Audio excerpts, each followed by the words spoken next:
Yofi, Erev Tov, on est avec Michel Gross et on est Parashat Vayera et tu veux nous parler de crainte et de tremblement. On va voir de quoi il s'agit. Ah Bechavod. oui, tu connais pas ce titre-là? Non, vas-y. Tremblement. Bon, alors je vais l'expliquer vers la fin du cours. Oui, Parashat Vayera, crainte et tremblement, ce titre-là va être expliqué plutôt vers la fin du cours et pas le début. Et vous allez voir de quoi il s'agit. Et j'espère que j'arriverai à m'expliquer. Et en tous les cas, ces termes-là, on les a dans le livre de Télim au chapitre 2, verset 11. Ivdu et Hashem be'yir'a ve'gilu bir'ada. Et donc, c'est d'après ce verset-là, c'est un peu paradoxal, parce qu'il faut craindre l'Éternel et se réjouir avec tremblement. Gilu bir'ada. On se réjouit avec tremblement et tout ça, ça accompagné d'une crainte.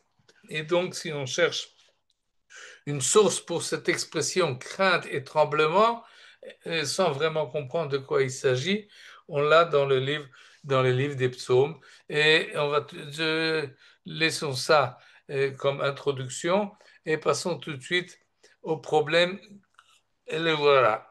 La Torah brouille la chronologie. Pour ça, il faut revenir en arrière à la fin de Parashat Noach. Et on a deux versets qui sont juxtaposés, le verset 32 du chapitre 11 et le verset 1, je ne sais pas pourquoi ici le 1 a été enlevé, voilà, il est remis, le verset 1 du chapitre 12. C'est un après l'autre, un finit la parashat noire, l'autre commence parashat lech lecha. Mais on va les lire ensemble pour qu'on comprenne le problème. La fin de parashat noire nous parle de Terach qui a quitté Ur-Kasdim pour aller à Haran, et il est arrivé à Haran, et il a vécu. Il a vécu 205 ans. Ce que je vous souhaite également une grande longévité. 205 ans il a vécu. Et le verset suivant, non, la fin de ce verset-là, Vayamot Terach Becharan. Et Terach est décédé à Haran. Alors on passe à la génération suivante. Vayomer Hashem el Avram, Lech lecha me'artzecha mimolatecha mibet avicha el haaretz asher areka. Quitte le pays de ton lieu natal et de la maison paternelle et va où? Là, au pays où je t'indiquerai. Celui qui lit c'est là un après l'autre, il comprend très bien que une fois que Haran est mort, Akadosh Baruch Hu s'est adressé à Abraham et lui a dit va-t'en, va, quitte l'endroit où tu es et va voir ailleurs. Euh, Rashi nous dit non, non, non, il y a là un problème chronologique. Pourquoi il y a un problème chronologique? Parce que et Terach est décédé à Haran bien longtemps après que Abraham a quitté Haran et s'est déjà installé en Eretz Israël 60 ans plus tard.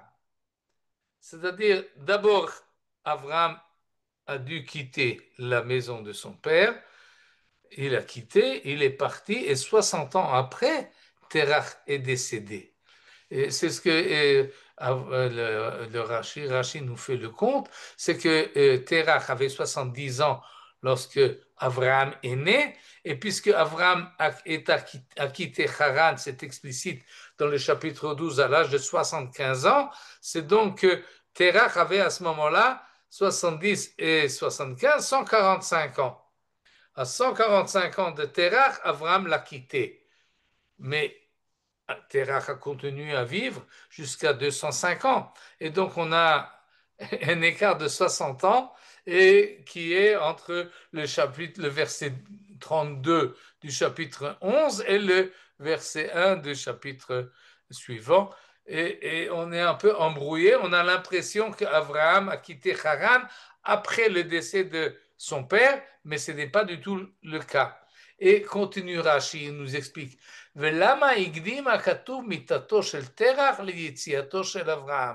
Pourquoi c'est inscrit de cette manière? D'abord, on nous dit le décès de Terach.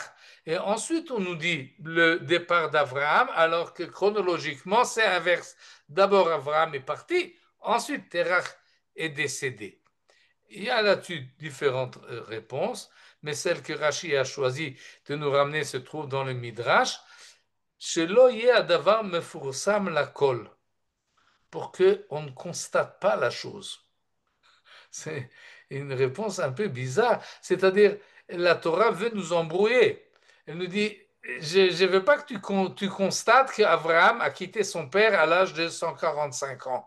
Et il est parti, et il a quitté Haran, il était allé en Eretz Israël, laissant son père tout seul à 145 ans en Haran. Pourquoi je ne veux pas que tu le constates? Parce que alors tu vas nous dire, Abraham et Kibbutz Avaim, il monte en Israël et il laisse son vieux père là-bas en Chutz Laaretz, chez Nicho Zaken ve'alachlo. Yomro, on risque de dire des choses pareilles et je veux pas que ça se dise. Alors je cache un peu la chose et j'embrouille la chronologie et je dis d'abord Terach est mort et ensuite Abraham est parti. Cette réponse de Rashi est assez étonnante. D'abord, le conte est assez simple, celui que nous fait Rashi. Il ne nous dévoile pas des secrets. Et il suffit de prendre 2 versets et on fait la chronologie et on constate la chose qu'Abraham a vécu en Eretz Israël alors que son père Terach était encore en vie. D'ailleurs, celui qui vérifie la chronologie, il peut voir que même Noach était déjà encore en vie lorsque Abraham est né. Et c'est pas la chronologie n'est pas toujours est très apparente, mais on peut la retrouver assez facilement. Ça, c'est une première question concernant la réponse de Rashi. Mais ce qui est encore plus étonnant, c'est le problème qui est soulevé là. C'est-à-dire, la Torah ne veut pas qu'on pense d'Abraham qui ne respecte pas son père, qui ne fait pas kibbutz d'Avaim comme il faut. Et pourquoi pas? Kadosh lui dit de partir. Alors il part. Et cet écart qu'il y a entre l'ordre divin et l'obligation morale par rapport à son père, la Torah ne veut pas faire la confrontation entre les deux, et alors c'est embrouillé. On ne nous dit pas. Mais en fait, Akadosh a dit à Abraham, quitte ton père, lech lecha me artsecha mi bet avicha, il lui dit explicitement, et sors. Le fait que ton père demande soutien, Abraham n'en tient pas compte parce qu'Akadosh Baruch Hu lui a dit de partir. Et donc, cette opposition-là, pourquoi est-ce que la Torah veut l'effacer? D'autant plus que dans notre paracha de Vayera, on a un problème assez semblable. Akadosh Baruch Hu dit à Abraham, tue ton fils, Akedat Yitzhak. Et où est la morale là-dedans? On peut aussi se poser la question. Et là, la Torah n'hésite pas, elle ne nous cache pas la chose, elle nous dit les choses d'une manière très explicite. Et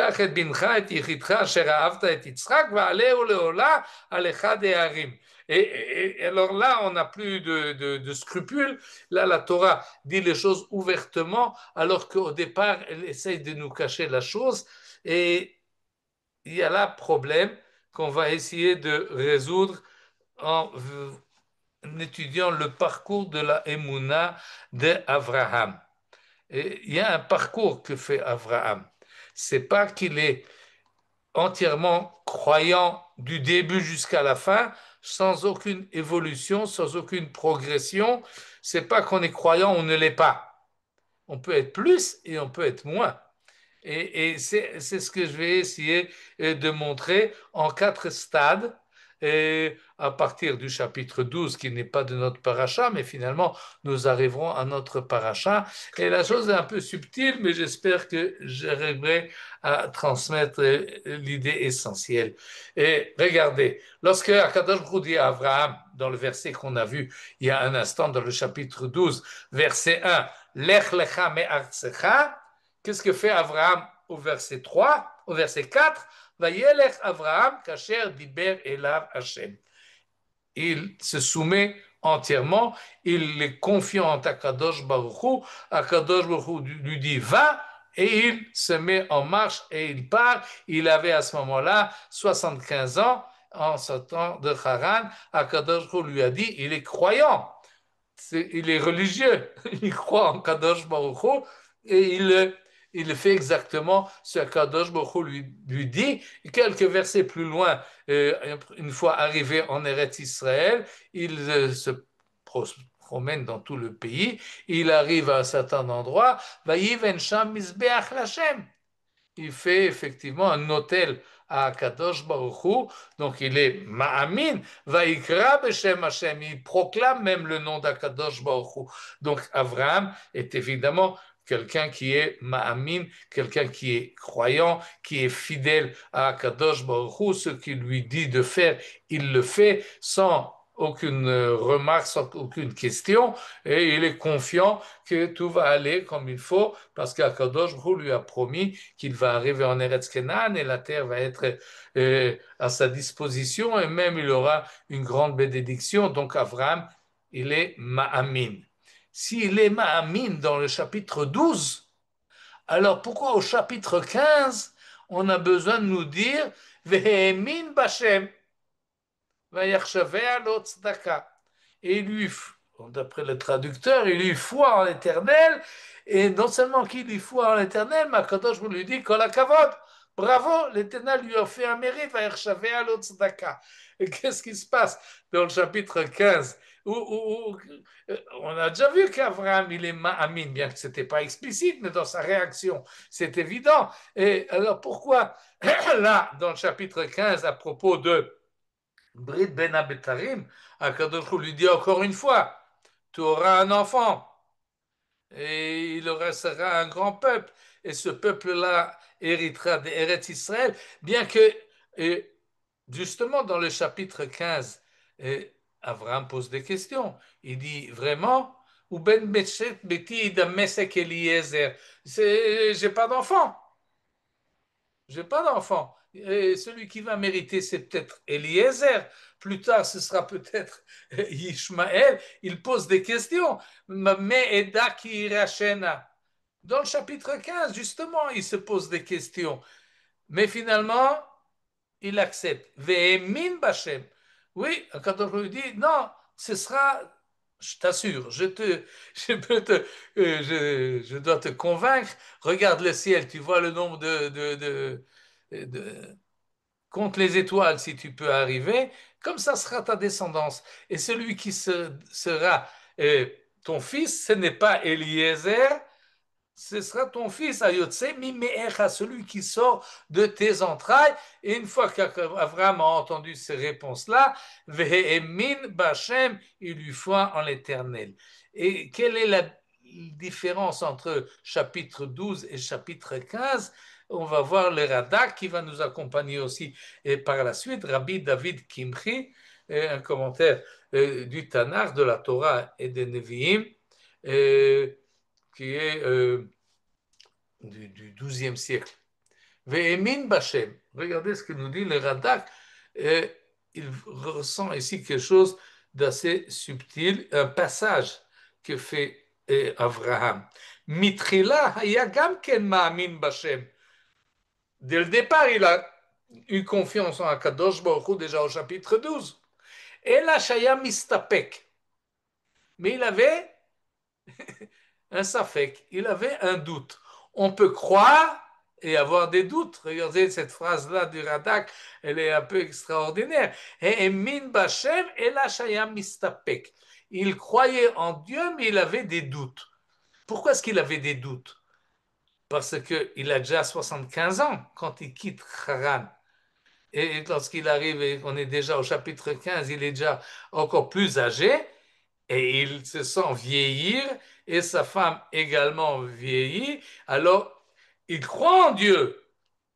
Mais comment ça va se passer? Il se pose des questions. Il peut croire autant qu'il veut, c'est-à-dire avoir une confiance très forte, comme on dit aujourd'hui, chazak, mais ce n'est pas un imbécile. C'est-à-dire, il ne se fait pas des illusions. Il dit, si ça vient de moi, alors, mais je connais mon corps, je sais comment il fonctionne, alors ça ne marchera pas. Ou bien, oui, mais Dieu a dit que oui, oui, bon, je crois en Dieu, mais peut-être que Dieu a pensé qu'il va me donner, mais j'ai pas le mérite. Ou peut-être il a pensé qu'il va me donner, mais il s'agit pas le fils de Sarah, mais peut-être de quelqu'un d'autre, ou de Eliezer. Ayalo mistapek. Il se posait des questions dans la réalisation de la promesse. Ve'arshav que Shepiresh lo v'amar, aujourd'hui, maintenant, c'est-à-dire dans le chapitre 15, qu'Akadosh Baruch Hu lui a montré les étoiles. Il lui a dit, non, c'est de tes entrailles qu'il va sortir, et il a vu le Brit Ben Abetarim, à ce moment-là, Eminbo et Amana Gemura Belo Shum Safek. C'est-à-dire, à ce moment-là, Abraham, et ce n'était pas précédemment, il ne fait plus l'effort de vérifier la chose, comment ça va se concrétiser dans, dans la réalité. Non, il efface la réalité, il se dit la réalité c'est une chose, et ce qu'Akadosh Baruch Hu me promet c'est autre chose, et moi je suis confiant dans Akadosh Baruch Hu, même si ce que je constate autour de moi ne renforce pas cette évidence, je suis convaincu ce qu'Akadosh Baruch Hu me dit, c'est comme ça que ça va se passer, et je n'ai pas besoin de me poser des questions. Je ne me pose plus de questions. Ça, c'est Amana Gemura. Il ne se pose plus de questions dans la réalisation. C'est comme si vous voulez quelqu'un qui est Ma'amin, Bebiat Mashiach, et ne se pose pas des questions, ne vérifie pas chaque jour dans le journal pour voir est-ce qu'on est où on est dans le processus. Non, ça va arriver quand ça va arriver, ça va se passer. C'est sûr, on est peut-être dans le sens inverse, on est peut-être dans la bonne direction, je ne sais pas, je ne comprends pas la réalité. Dieu a dit, ça va se faire. Ça, c'est Emouna Gemura, sans vérification dans la réalisation de la chose. Et cette Emouna Gemura, va y achever à l'autre à ce moment-là, Kadosh me dit, voilà, tu as fait un progrès. Tu as toujours une confiance en moi, mais maintenant tu es entièrement dévoué. האמנה גמורה שהאמין חשבה לו האל לצדקה וליושר לבב. כי הוא ואשתו היו הולכים ומזקינים, lui et sa femme, dans la réalité, dans le concret, ils allaient en vieillissant, וההבטחה מתאחרת, et la promesse se fait attendre, et malgré cela, c'est-à-dire sans tenir compte des phénomènes réels, il est entièrement confiant en Kadosh Baruch Hu, et ça c'est une émouna qui ne se vérifie pas, qui ne cherche pas des renforts dans la réalité, elle est entièrement fixée, orientée vers ce que Akadosh Baruch lui dit. Et enfin, on passe au stade suivant, on était au chapitre 15, on arrive au chapitre 17. Au chapitre 17, c'est déjà c'est la fin de paracha précédente. Vaïpol Avraham Alpana Vaïtzrak. Lorsque Akadosh Baruch Hu lui dit, tu auras un enfant, il a déjà 99 ans, ou un peu moins, et alors Akadosh Hu lui répète encore une fois, tu auras un enfant. Et il se met, et d'après la traduction, il tomba sur sa face et sourit. Et pourquoi il sourit? Parce qu'il y a un écart entre... Alors il revient en arrière, et est-ce que maintenant il vérifie? Il semble que oui, d'après le pshat du verset, il se dit dans son fort intérieur, Vayomer Belibo, Aleven Mea Shana Yivaled, Vim Sarah Batishim Shana Teled, un centenaire va engendrer, et une vieille de 90 ans va mettre au monde. Est-ce que c'est. Mais Rashi nous dit, non, non, non, tu traduis mal, c'est pas qu'il sourit, c'est qu'il vechadei, la chante simcha, il s'est réjoui pour être sur la ligne de la chose. Une fois qu'il a encore une fois entendu la promesse divine, il était entièrement heureux. Et il s'est dit, wow, c'est formidable, c'est ce qui va m'arriver, il va m'arriver un miracle. il va arriver quelque chose qui n'est jamais arrivé, que quelqu'un qui a 100 ans va mettre au monde. Waouh, il est heureux. Et c'est déjà d'ailleurs un surplus. C'est-à-dire, si la chose doit se mettre, s'il y a un certain écart entre la réalité et la promesse, eh bien, la réalité va devenir un miracle. Alors il est heureux, alors il est content. Alors c'est pas qu'il sourit, mais c'est qu'il rigole, il est joyeux. Mais la chante Simcha, nous dit Rashi, alors que dans notre paracha à nous, Vatitzrak Sarah Bekirba les morts, là le texte nous dit, Sarah se mit à rire. Elle n'a pas souri, mais elle a rigolé. Vatitzrak Sarah Bekirba les morts, et elle se pose des questions. Et Rashi, dans la paracha précédente, nous dit, regarde le Tirgum Onkelos, la traduction en araméen, c'est le même mot. Vaitzrak, Vatitzrak, c'est le même verbe. Mais le traducteur en araméen, comme d'ailleurs celui en français, il a traduit souris ou rire. Pour le Tirgum Onkelos, il s'est réjoui ou bien machoch, ou bien elle a souri, on peut même dire qu'elle a ricané. L'amad est à nous dit Rashi, qui a un écart entre la émouna de Abraham et celle de Sarah. Abraham he'emin vesamach. Sarah lo he'emina veliglega. Abraham était convaincu. Oui, c'est sûr. Il y a pas... Alors, il est très content de l'annonce, parce qu'on lui annonce qu'il va avoir un enfant. Et Sarah, elle ne croit pas. Elle leur dit, ah oui, tu racontes des histoires. Hein? C'est pas possible ce que tu me dis là. Et c'est pour... Et bien que... On va tout de suite voir, je vais ajouter d'abord ce que nous explique là le commentateur de Rashi. Pourquoi il y a cet écart-là? Pour la bonne raison qu'Abraham a entendu la promesse de la bouche d'Akadosh Baruch Hu lui-même, Mipi Hagvura, alors que Sarah, elle l'a entendu des malachim. Oui, au début de notre parashat Vayera arrivent les trois anges à la tente d'Abraham, et c'est les trois anges d'ailleurs, on a l'impression que ce sont des êtres humains, et eux disent, je reviens dans un an et Sarah aura mis au monde un enfant. Alors Sarah entend ça, qu'est-ce que tu... Elle l'a entendu de la bouche de quelqu'un. Alors évidemment, elle rigole. Alors qu'Akadosh Baruch Hu l'a entendu de la bouche d'Akadosh Baruch Hu.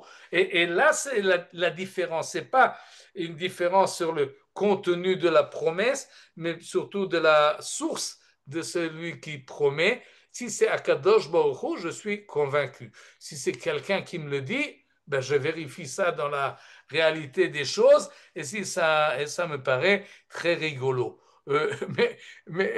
C'est-à-dire aberrant et absurde. Et là, c'est pour cela que Vatitzrak Sarah Bekirba, et Akadosh Baruch Hu dit à Abraham, pourquoi elle rigole? Ma, il parlait, mais Hachem Davar, est-ce qu'il y a quelque chose que Dieu ne peut pas faire? Je reviendrai dans un an, ou le Sarah Ben, à savoir si c'est Hachem dit ou si c'est le Malach, en tous les cas. Et là, on a un verset assez étonnant dans notre paracha. Vatekachesh Sarah les mots. Sarah protesta en disant, je n'ai point ri. Elle a nié. Non, je n'ai pas ri. Mais si tu as ri, c'est marqué.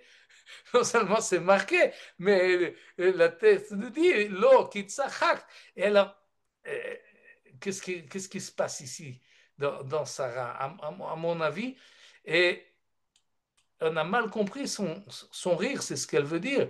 Oui, j'ai ri, mais j'ai souri. C'est pas que je ne crois pas en Akadosh Baruch Hu, j'y crois.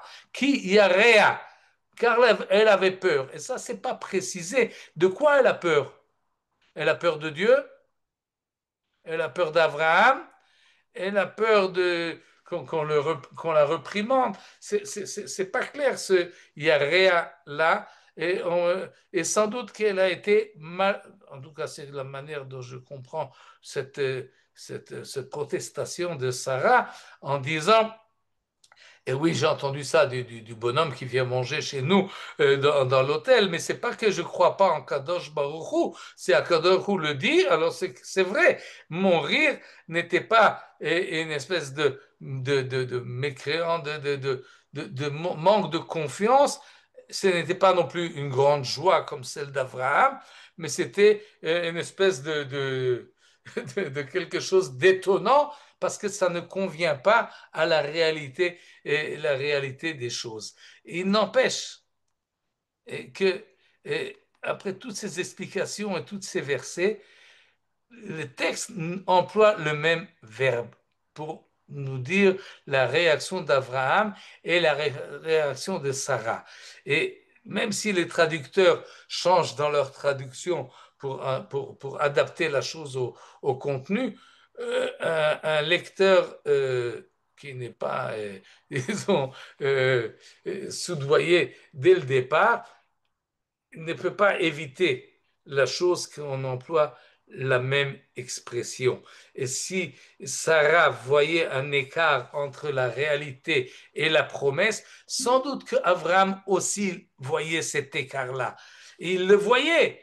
C'est pour ça qu'il a été content, d'après, même si on traduit qu'il est joyeux ou qu'il rigole. C'est-à-dire, oui, Abraham est conscient et je crois que c'est important dans la compréhension de la Emouna.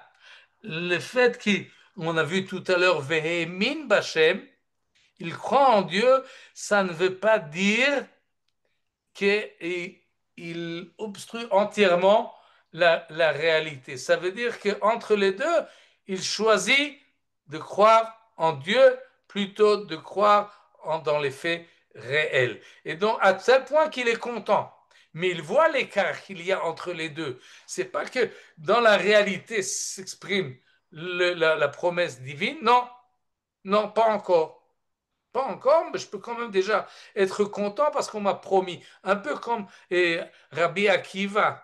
Vous vous rappelez, il se promène sur le mont du temple après que le temple a été détruit et il voit des chacals, des chacals, comme on dit, des renards qui se promènent et il rigole. Pourquoi il rigole? Parce qu'il est convaincu que si les, les, les, les promesses des prophètes, les prophéties concernant la destruction du temple sont réalisées, alors il est évident que la reconstruction du temple va arriver et il anticipe sa joie.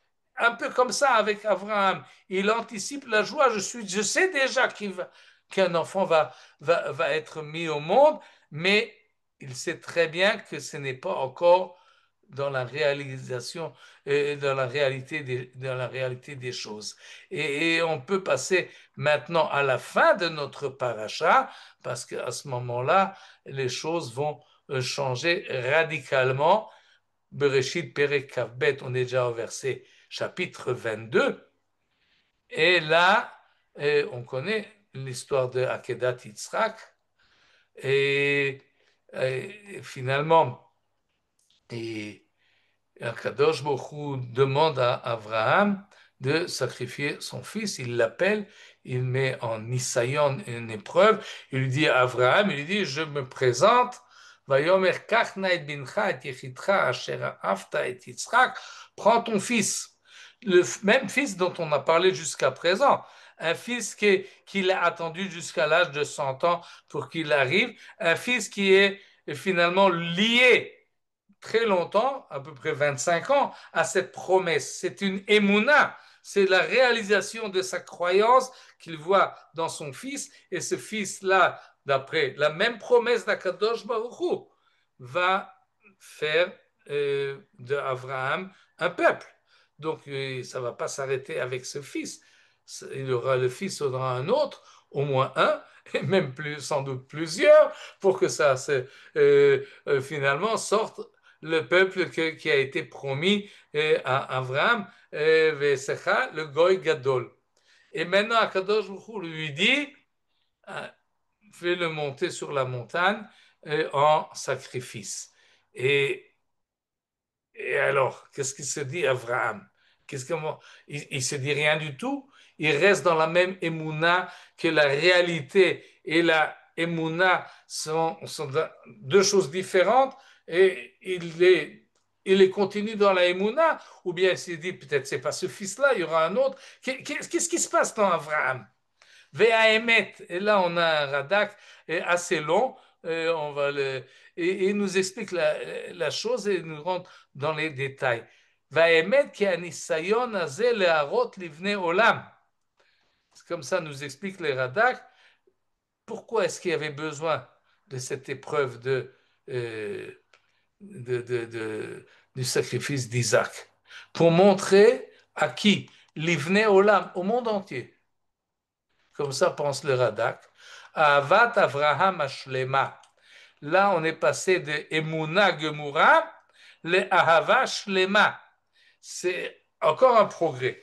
C'est pas seulement qu'il y a ici une confiance totale en Akadosh Baruch Hu, il y a un amour d'Akadosh Baruch Hu qui fait que cet amour-là est total et dépasse et met de côté et toute autre chose.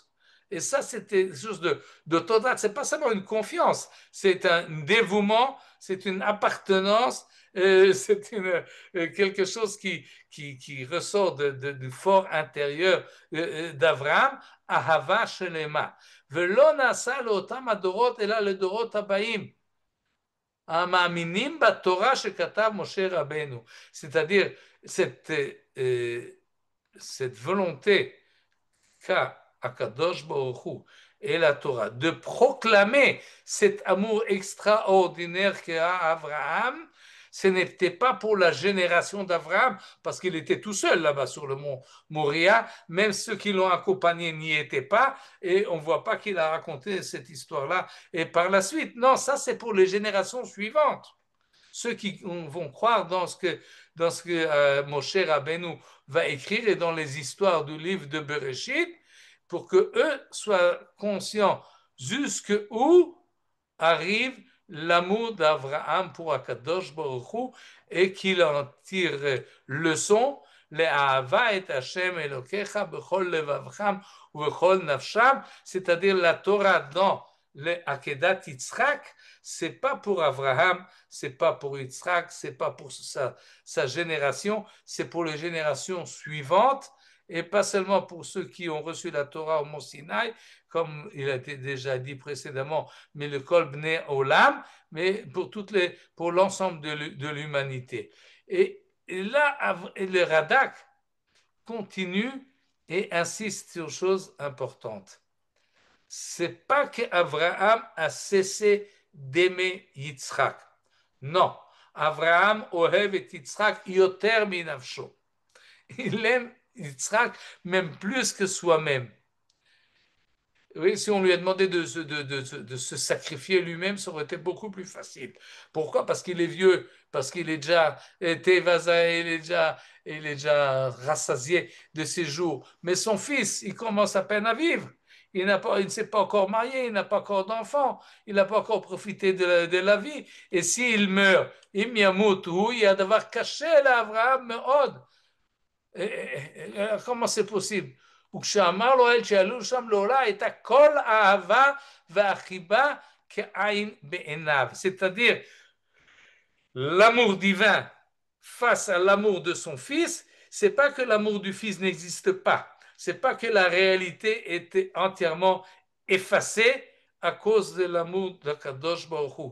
Non, c'est resté, mais il y a quand même un avantage, ou disons, une préférence, ou même comment dire, une exclusivité qui a l'amour d'Akadosh Baruch Hu, à tel point qu'il ne pose pas de questions. Lo sha'al velo nisa, il lui dit pas, hé, tu m'as promis, tu m'as dit que Yitzhak יקרא לך זרע. Non, Akadosh Avraham לא חשב שום אהבה כנגד אהבתו. Comme ça décrit Radak l'amour d'Abraham pour Akadosh Baruch Hu, et il continue et il nous dit et que tout cela c'est pour pas seulement pour אברהם, ובאמת קודם שנכתבה התורה, סיפורי הדבר הגדול הזה, מסור לזרע אברהם, יצחק ויעקב. Avant que la Torah ait été écrite, l'histoire de la Hakeda a été transmise d'Abraham à Yitzhak, évidemment, et Yitzhak l'a raconté à Yaakov, et Yaakov à ses enfants, et ensuite c'est écrit dans la Torah. Il y en a, et de cette manière-là, la chose a été promulguée dans l'ensemble du monde. Yesh ma'aminim, yesh enam ma'aminim. Il y en a qui croient à la Torah, il y en a qui croient à cette histoire-là, il y en a qui ne croient pas. Vehayom, dit le Radak au XIIe siècle en Provence. Kama shanim miyom shebitla avodat atzlamim. On n'a déjà plus de paganisme. Et donc, ma'aminim, rov haolam, la grande majorité du monde, accepte et croit en la Torah de Moshe Rabbeinu. Ils n'acceptent pas les mitzvot, mais ils acceptent quand même les histoires. Et donc, cette histoire d'Abraham, que Trump, comment il s'appelle, le président des États-Unis, il dit Abraham et pas Abraham. Il croit que c'est comme ça que ça doit se prononcer, mais il est très croyant dans l'histoire d'Abraham. Il fait les traités d'Abraham.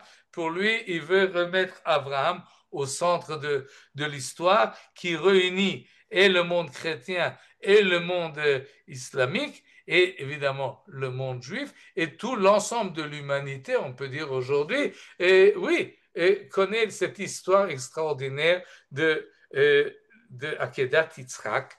Ou Behamin, nous dit le Radak au XIIe siècle, ou Behamin, Rov Bnei Haolam, Asipur Agadol Azeh, ou Edut Gdola, quand l'ensemble de l'humanité croit en la Torah, ben c'est un témoignage extraordinaire jusqu'où est allé l'amour d'Abraham Avinu, Shaya Ohev, Ael, Ahava, Shlema, Vetama. Cette histoire-là d'Akedat Yitzhak vient montrer à l'ensemble de l'humanité jusqu'où peut aller un amour pour Akadosh Baruch Hu.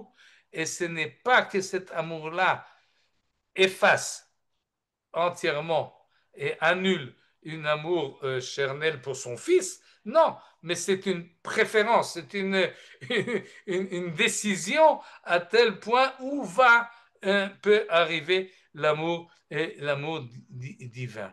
Et c'est pour cela qu'à la fin du livre de l'Akedat Yitzhak, il y a une phrase qui demande réflexion.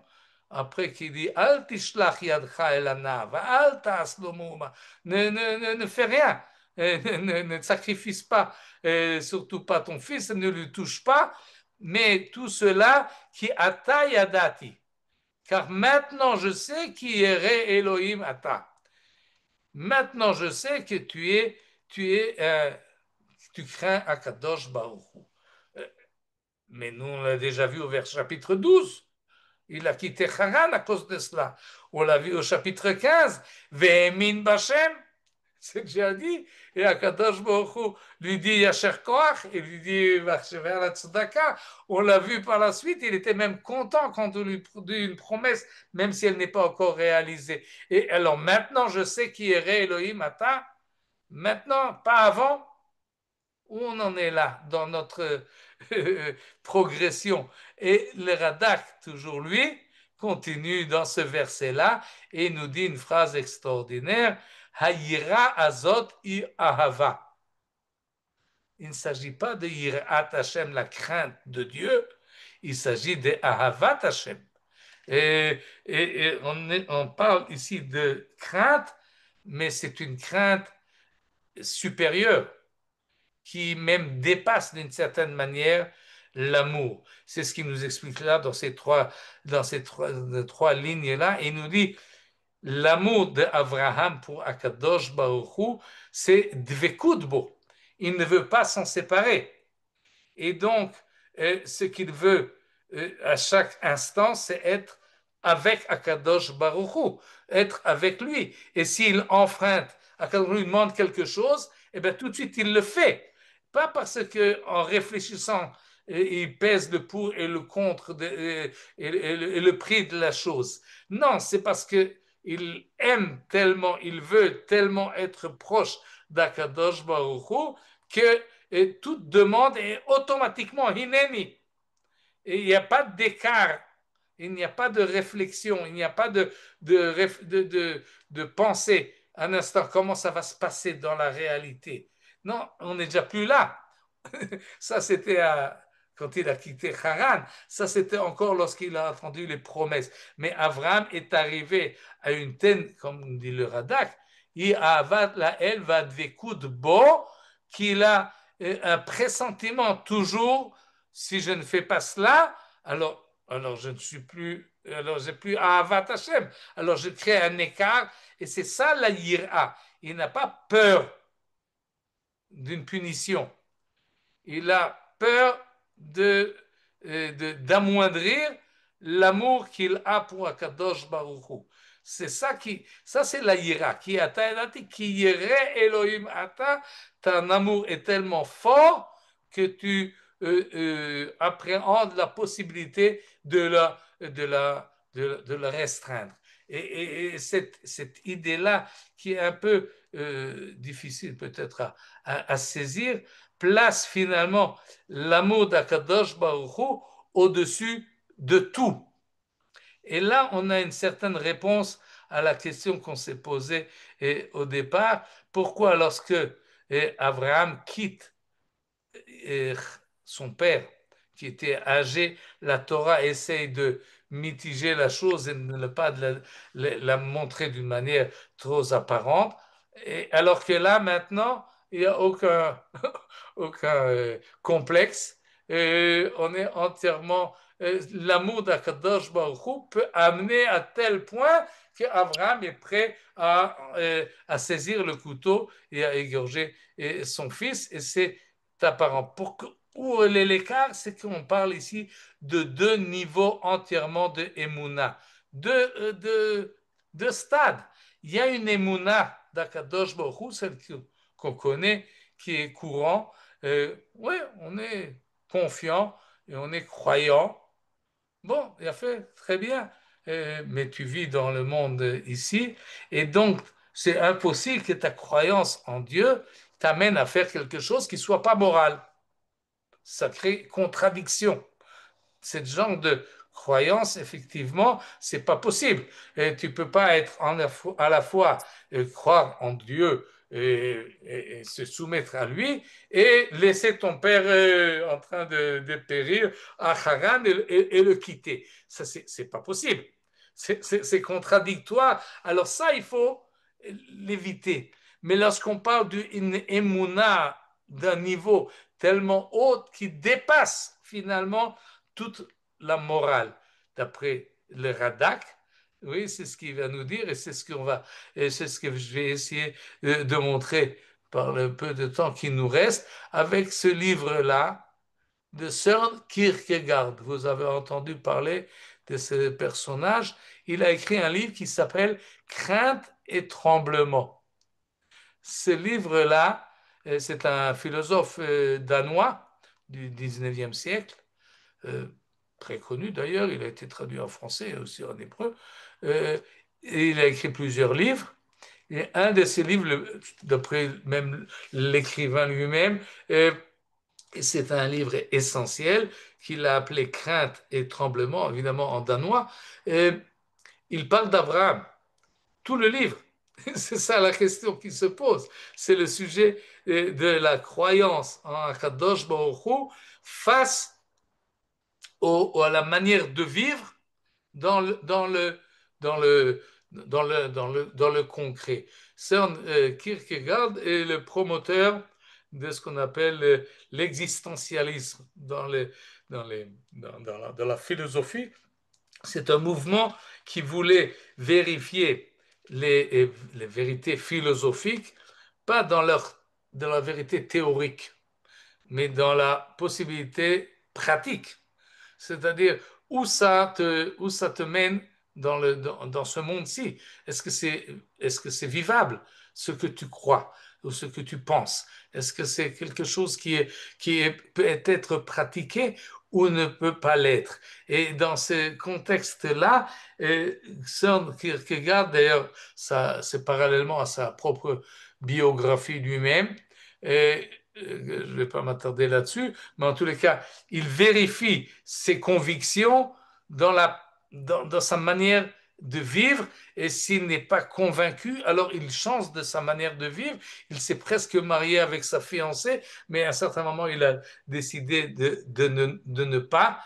Et pourquoi? Parce qu'il avait des aspirations spirituelles et philosophiques qui dépassaient ses engagements par rapport à celle qu'il aimait. Et donc, cette, ce complexe ou ce paradoxe ou cet écart qu'il peut y avoir entre l'amour d'un homme pour une femme ou pour son fils par rapport à l'amour pour Dieu.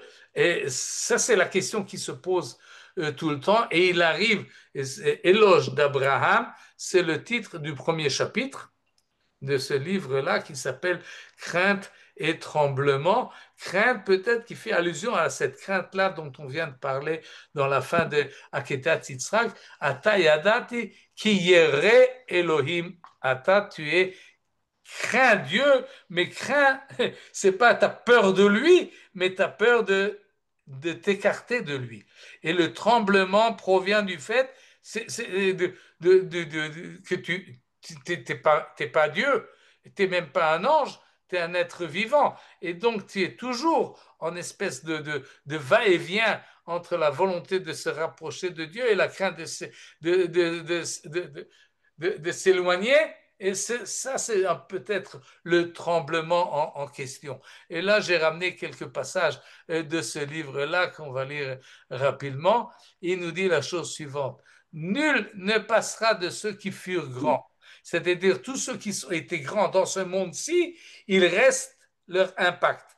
Chacun à sa manière et chacun selon la grandeur qu'il aima. C'est-à-dire dans quelle direction il a mis en pratique sa force d'identité. Ça dépend dans quelle direction il a amené son identité. Il y en a qui l'ont amené, qui s'aime lui-même, fut grand par sa personne. Celui qui aima autrui fut grand en se donnant. Pourtant, qui aima Dieu fut le plus grand de tous. Aimer sa propre personne, en fait, c'est ceux qui, il appelle ça l'esthétique, c'est-à-dire quelqu'un qui consacre sa vie au plaisir personnel, à suivre à, à, à, ses propres instincts et à ses... Alors évidemment, s'il fait ça jusqu'au bout, il laisse un certain impact, mais c'est un impact qui est très nihiliste. Il y en a qui sont plus idéologiques, qui sont plus éthiques, et qui aima autrui fut grand en se donnant. Il se donne, il apporte quelque chose à l'ensemble de l'humanité, pas à eux soi-même, mais à l'ensemble du monde et des hommes. Mais nous dit Kierkegaard, qui aima Dieu fut le plus grand de tous. Au-dessus de cela, c'est celui qui aime Dieu parce qu'il a développer sa personnalité au-delà de ce qui peut paraître moral et peut être idéal dans un monde social. Il dépasse la sociabilité et c'est ce qui se passe comme ça. Il comprend. Abraham fut le plus grand de tous, grand par l'énergie dont la force et faiblesse. Pourquoi la force et faiblesse? Parce que et d'ailleurs, toute cette phrase-là est paradoxale, mais étant donné qu'Abraham aime son fils, alors sa force finalement lui demande de abandonner d'une certaine manière son intérêt pour le monde ici-bas. Grand par la sagesse dont le secret est la folie. Il a compris qu'il doit suivre Dieu, mais d'un regard de ce monde-ci, c'est de la folie. C'est ce que appelle Shir Hashirim, Cholat Ahava Ani. Comme on dit en français, il aime à mourir. Ça dépasse l'entendement, cette force-là d'aimer Akadosh Baruch Hu. Grand par l'espoir, dont la forme est démence. C'est de la, c'est de la démence, tellement qu'il croit à quelque chose qui n'existe pas. Grand par l'amour qui est la haine de soi-même, il abandonne soi-même et tous ses propres intérêts par amour de Dieu. Abraham est le plus grand de tous. Vous voyez ce que nous disait Radak au Xe siècle, que l'ensemble de l'humanité va reconnaître Abraham. Et bien c'est arrivé au 19e siècle avec Kierkegaard, car il est grand de renoncer à son vœu le plus cher, mais plus grand de le garder après d'avoir abandonné. Et ça, c'est une remarque importante. Celui qui lit au-delà de l'histoire de la Hakeda voit que finalement, Abraham revient à ses accompagnateurs, revient à Beersheba, n'a pas abandonné entièrement la vie terrestre. Et il y a des moines qui, pour l'amour divin, abandonnent ce monde-ci, car il est grand de renoncer à son vœu le plus cher. Tu veux vivre dans ce monde-ci, tu abandonnes tout pour te consacrer à la spiritualité. Mais plus grand de le garder, c'est-à-dire garder l'intérêt pour ce monde-ci après l'avoir abandonné.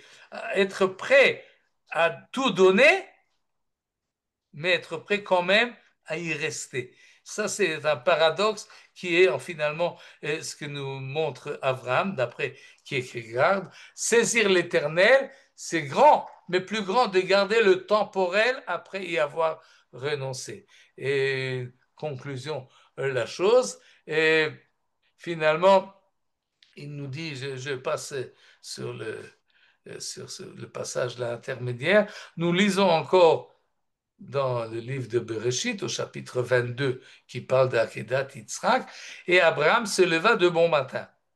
Abraham Baboker. Il se pressa comme pour une fête, et de bon matin, il fut à l'endroit désigné sur la montagne de Moria. Et ajoute Kierkegaard, il ne dit rien à Sarah, rien à Eliezer. Et pourquoi? Qui pouvait d'ailleurs le comprendre? C'est-à-dire cette émouna-là dont on parle à la fin du périple d'Abraham, ce n'est pas la même émouna du début. La émouna du début, Vaikra Beshem Hashem, Abraham l'a promulguée à tout celui qu'il rencontrait. Mais cette émouna de Aramoria, il ne l'a racontée à personne. Il ne peut pas la transmettre. C'est quelque chose d'intime qui le concerne lui-même, que les autres personnes ne peuvent pas comprendre. Peuvent le comprendre seulement celui qui en a l'expérience. Celui qui a cette émouna-là, eh ben, il sait de quoi il s'agit. C'est pas quelque chose qu'on peut dire à quelqu'un d'autre. C'est pas quelque chose de sociable. C'est pas quelque chose qui peut être transmis à d'autres. Et donc cet exemple-là d'Abraham ne doit pas être suivi par personne d'autre. Le Radak nous a dit, oui, tu apprends d'Abraham jusqu'où peut aller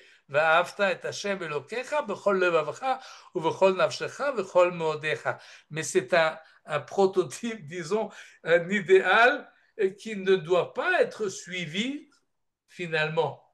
Non, on vit dans ce monde-ci. Et Abraham est un summum, grand est Abraham, est un exemple extraordinaire pour qu'on puisse avoir le sentiment que jusqu'où notre émouna va, eh bien, qu'on sache que la émouna d'Abraham était beaucoup plus forte, était beaucoup plus intense, était beaucoup plus extraordinaire, sans quitter l'intérêt pour le monde réel. Et c'est ça quelque chose qui est vraiment presque inconcevable, à moins qu'on le vit dans son fort intérieur.